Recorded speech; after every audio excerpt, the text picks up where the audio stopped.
Fala galera do bem, sejam todos muito bem-vindos, porque hoje é dia de mergulhar no universo do humor brasileiro, acompanhados de um dos nossos maiores mestres, Chico Anísio. Se prepara para uma viagem incrível pela vida, a carreira, o legado desse gênio que conquistou o Brasil inteiro e merece todo o nosso respeito.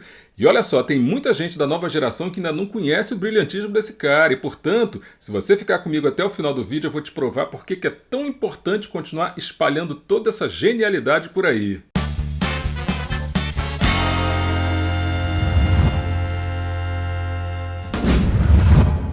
Francisco Anísio de Oliveira Paula Filho nasceu no dia 12 de abril de 1931 em Maranguape, município do estado do Ceará, localizado na região metropolitana de Fortaleza.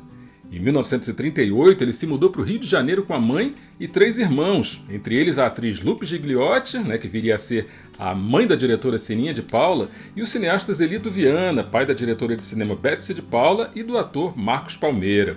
Os 4 foram morar numa pensão no Catete, enquanto o pai ficou lá na cidade natal, tentando refazer a vida como construtor de estradas, depois que a família perdeu no incêndio toda a frota de uma promissora empresa de ônibus que eles tinham. Chico Anísio chegou a estudar para se tornar um advogado, só que a vocação de comediante e a necessidade de trabalhar acabaram mudando completamente aí o rumo da vida daquele sonhador, que ainda bem moleque, venceu vários concursos de programa de calouros na Rádio Nacional, fazendo imitações assim de umas 30 personalidades mais ou menos. Só que aí rolou uma treta, porque o cara sempre ganhava todos os concursos e acabou sendo proibido de se inscrever. O jeito foi se mudar para São Paulo e tentar começar a vida por lá. Só que lá também ele passou o rodo e isso acabou fechando todas as portas dos programas para ele. E aí a solução seria voltar para a faculdade de Direito, e foi isso que ele quase fez. Só que quando ele completou 17 anos, ele fez um teste para a Rádio Guanabara e acabou contratado como locutor e como radioator. E uma curiosidade aí, aliás, na verdade 2 curiosidades. A primeira é que ele ficou em segundo lugar no teste para locutor, perdendo o primeiro lugar para ninguém menos do que Silvio Santos. E a segunda é no teste de radioator, que o primeiro lugar ficou com uma jovem atriz chamada Fernanda Montenegro. Em 1949, ele foi contratado pela Rádio Mairinque Veiga e no ano seguinte se mudou de Malicuia para Recife para trabalhar na Rádio Clube de Pernambuco, onde permaneceu mais ou menos por 1 ano e meio, por aí assim. E aí de volta ao Rio e à Rádio Mairinque Veiga, ele passou a escrever e dirigir programas com Ângela Maria, com Haroldo Barbosa e outras estrelas aí da época. E a gente está falando aí do ano de 1952, quando ele finalmente criou o personagem que viria a se tornar talvez o mais icônico da carreira dele, o Professor Raimundo.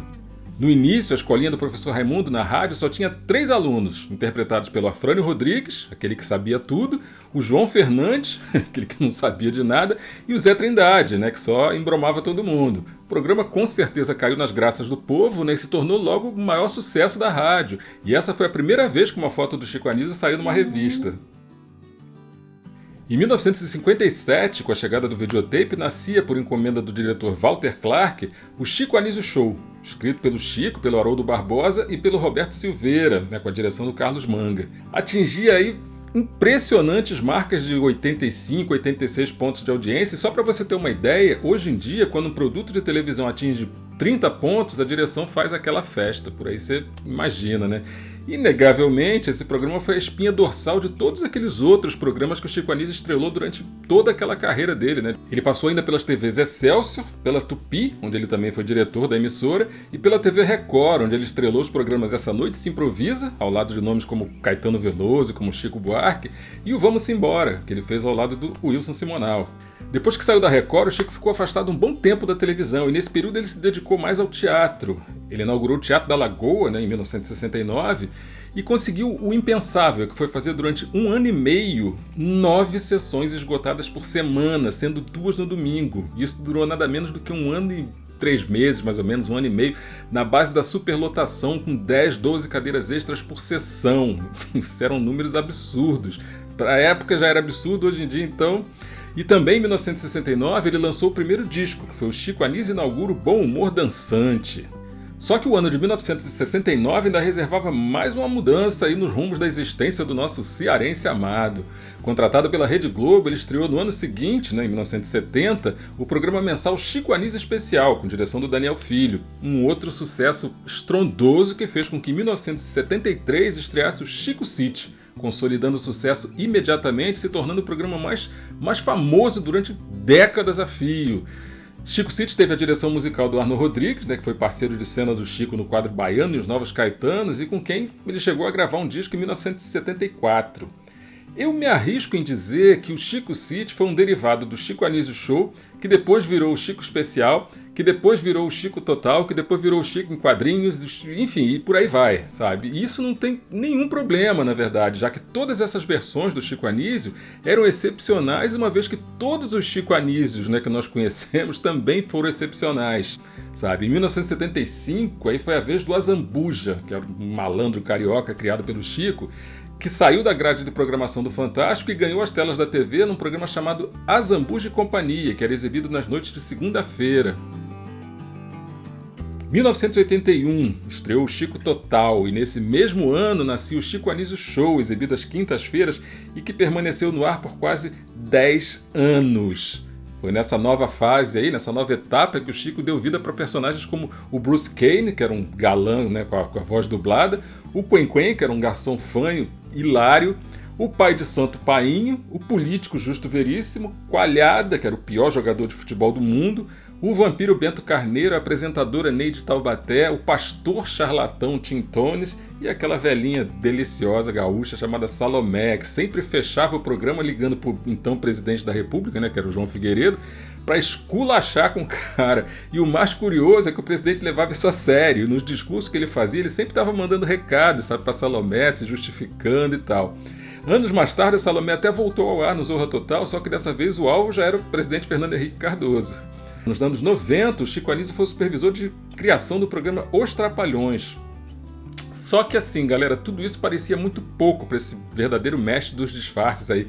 E durante 17 anos, de 1974 a 1991, ele manteve um quadro fixo no Fantástico e ainda arrumou tempo para atuar nas novelas Feijão Maravilha, do Braulio Pedroso, Vivendo a Salomé, Terra Nostra, né, do Benedito Rui Barbosa, onde ele viveu o Barão Josué Medeiros, Sim a Moça, também do Benedito, onde ele viveu o Everaldo, e Pé na Jaca, do Carlos Lombardi, onde ele interpretou o personagem cigano. Em 2009, ele foi visto dando plantão na novela Caminho das Índias, da Glória Pérez, na pele do Namit, um cineasta tão falido quanto trambiqueiro. 1991 foi o ano de estreia de Estados Anísios de Chico City, exibido pela Globo entre abril e dezembro, sempre às quartas-feiras.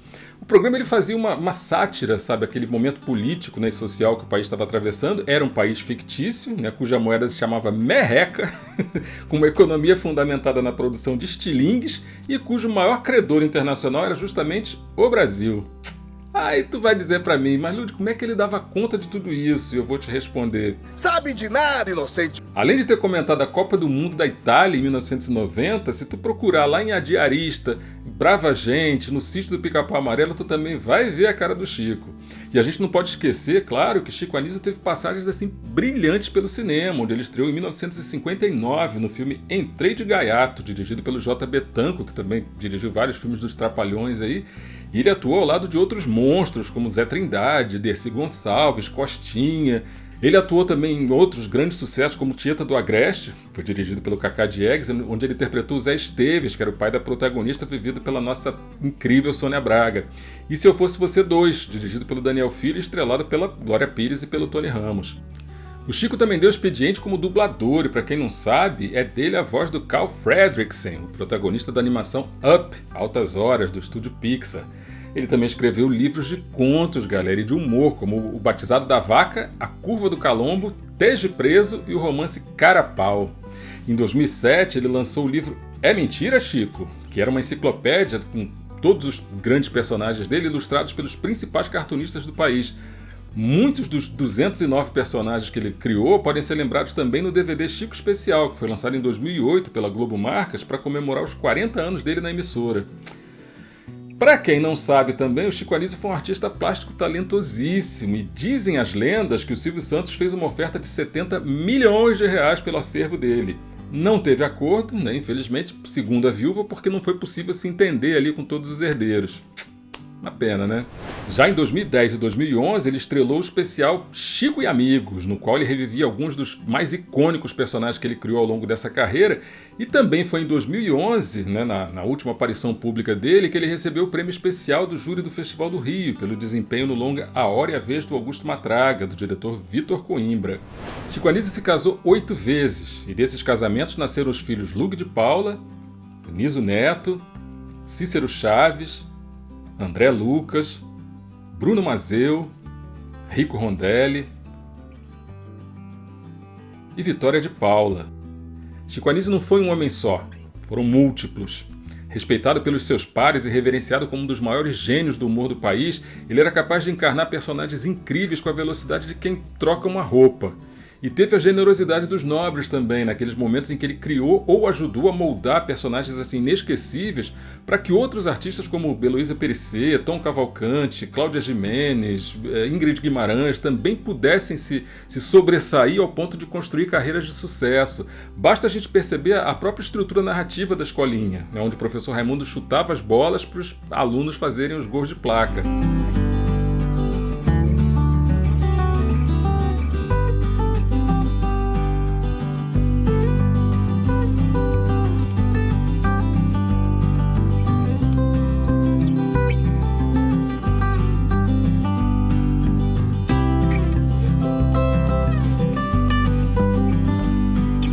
Depois de um longo período de tratamentos, o Chico Anísio calou as suas mais de 200 vozes e deixou a gente no dia 23 de março de 2012, aos 80 anos de idade. E é óbvio que eu não poderia deixar de listar aqui alguns dos personagens mais importantes que esse grande mestre deu de presente pra gente ao longo dessa brilhante carreira que ele teve. Bento Carneiro, vampiro brasileiro, aquele que vem do aquém do além, a dona que vive os mortos, com seu sotaque nordestino e aquela aparência desnutrida. E mesmo com aquele bordão, né, que minha vingança será maligna, ele nunca conseguiu assustar ninguém, dava pena do coitado, galera. Ele tinha uma carinha de desfavorecido, né, era uma coisa impressionante. Alberto Roberto, aquele que se autodenominava um símbolo sexual, usando uma ridícula touca de renda, enquanto conduzia um talk show onde ele fazia perguntas absurdas para convidados como Suzana Vieira, Fafá de Belém e por aí vai. Bozó, sinônimo de funcionário público no Brasil, se destacava por causa da gagueira e dos óculos com lente de fundo de garrafa. Ele andava com um crachá do tamanho de uma enciclopédia pendurado no pescoço e jurava de pé junto que era empregado da Rede Globo. Vai saber, né? Justo Veríssimo, um precursor do Caco Antibes do Sai de Baixo, detestava pobre e não cansava de espalhar aquele famoso bordão: "Eu quero que o pobre se exploda", acompanhado pelo fiel segurança Castor, vivido pelo meu querido amigo Ataí de Arco Verde. Beijão, Tatá. Esse personagem era um instrumento assim bem humorado para que o Chico fizesse aquelas críticas super ácidas assim para toda a corrupção que existe no DNA desse nosso país, né? Rui de Todos os Santos, conhecido como Painho, era o pai de santo popstar da elite baiana. Lia Búzios fazia previsões do futuro e acabou ficando famosíssimo assim tanto pela preguiça no lombo quanto pelos bordões, né? Entre eles aquele "tô morta", ou então aquele "eu sou doido por essa neguinha", ou então "ai, que dor nos quartos". Esse era o Painho. É mentira, Terta? Essa frase ainda está no subconsciente daqueles que já passaram dos 40 anos, o que evidentemente não é o meu caso. Esse era o bordão do Pantaleão, um caçador aposentado que amava contar histórias fantásticas, né, que eram sempre confirmadas pela esposa Tertuliana, que era vivida pela atriz Sueli May. O professor Raimundo é com certeza o personagem do Chico Anísio mais famoso, mais reconhecido, e essa fama é tamanha que o canal Viva recriou a escolinha como um especial, com atores ali de diversas gerações interpretando os personagens icônicos, né, que foram criados pelo mestre. Sentado ali na cadeira magistral do professor Raimundo, a gente pôde conferir o talento do Bruno Mazeu, que brilhou pra caramba, servindo de escada, uma escada luxuosíssima ali, para que todo mundo pudesse se destacar também. E tudo isso era costurado por aquele célebre bordão. E o salário, ó...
93 anos se passaram, galera, desde o nascimento desse que foi, sem dúvidas, um ícone do humor brasileiro que deixou um legado difícil da gente mensurar, sabe?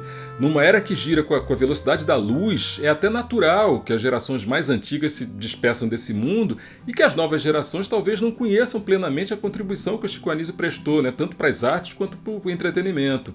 Só que é importante a gente ressaltar que se a gente não preservar e celebrar o legado desse mestre, a gente corre o risco de deixar que a memória dele desapareça junto com a geração dele. E isso é complicado, né? É preciso que a gente crie meios, métodos de fazer com que Chico Anísio viva eternamente, seja através da constante difusão das obras dele, que como a gente viu aqui são muitas, são, sabe, um número incontável, seja reforçando a influência que a arte que ele criou exerce sobre as gerações presentes e até as futuras, né, de comediantes e de artistas. Isso tudo tem que ser levado muito a sério. O seu talento é único e a criatividade sem limites dele precisam continuar a inspirar e encantar não apenas os fãs da comédia, mas também todos aqueles que valorizam a arte, sabe, nas mais diversas formas. Da minha parte, eu vou ser eternamente grato pelo tanto que o Chico Anísio plantou aqui nesse mundo. Torço de verdade, sabe, para que a memória dele seja preservada e compartilhada para que os nossos filhos, nossos netos, enfim, também possam apreciar a genialidade desse gigantesco mestre do humor brasileiro. Porque a saudade, ó,